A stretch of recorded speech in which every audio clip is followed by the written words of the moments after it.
So I had a closing yesterday and it was some first-time home buyers and it was new construction. Everything went great. The builder did a great job. The house looked excellent. So we were doing our kind of final walkthrough thing before the closing, and the builder had like a warranty rep there. And they had this really impressive booklet with everything they were going through and what they were going to provide and all of that stuff.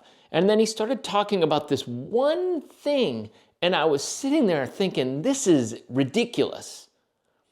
And that one thing sparked the idea for me to make this video. So in today's video, I'm gonna give you guys 5 things that builders need to start doing like immediately. January 1st, 2024, home builders should start doing these things. It's shifting towards a buyer's market, and if builders wanna stand out, here's 5 ideas for you. All right, so the first thing that I am going to bring up is what that warranty representative was talking about.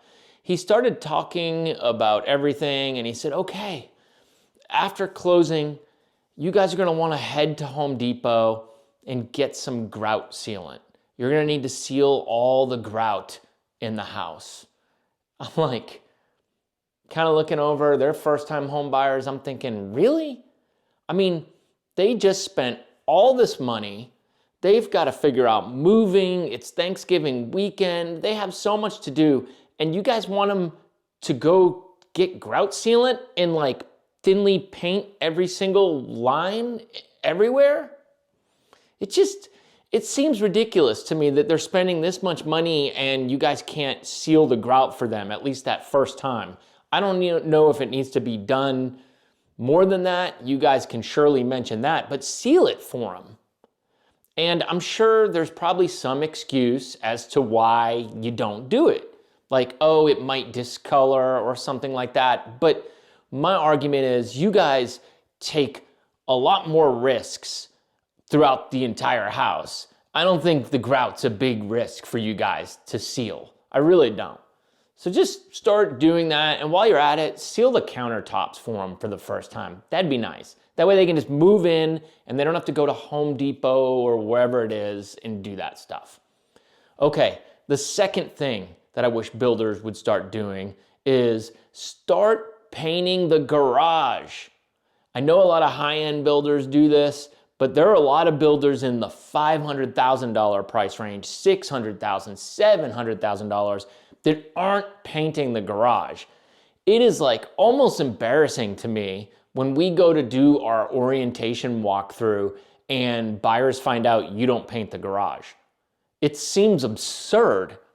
You guys are using the cheapest paint, the cheapest painters. Prices are as high as can possibly be on the house. Your margins are probably 20% or greater on a $500,000 house, and you guys can't paint the garage. And here's another thing. I know lumber prices went up and then came back down, and you guys raised prices because of lumber, but never lowered them back down when lumber went down. I know that, guys. And I'm just telling you guys, it's not fair to not paint the garage. It's embarrassing. It really is. If you're a home builder and you don't paint the garage, think about it. You're paying guys to put the cheapest possible paint. I know, I've got some in my garage. I see the paint. I used to manage a paint store. The cheapest paint, and you can't paint the garage? All right, number 3, stop leaving new homeowners with cracks in their garage floor or in their patio concrete or in the driveway concrete. I just can't stand that. I can't stand the excuses either. It's a natural product. We can't help it. Oh, if it's not bigger than 1/8 of an inch or so many millimeters, we can't do anything. Enough with the excuses. How would you like to buy something for $500,000 and have a crack in it in one of the main areas that you usually go to?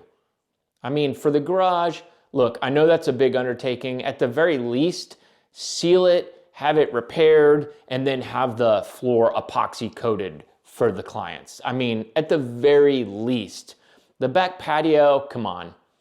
Jackhammer that thing out. The garage, jackhammer it out. I'm sorry. Get a concrete guy that doesn't have cracks in his concrete.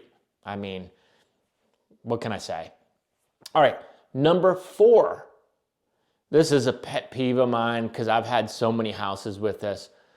Clean up all the gravel and the trash and the wires and anything else before you come in and put that topsoil in for around the house for the grass or the sod or whatever you do.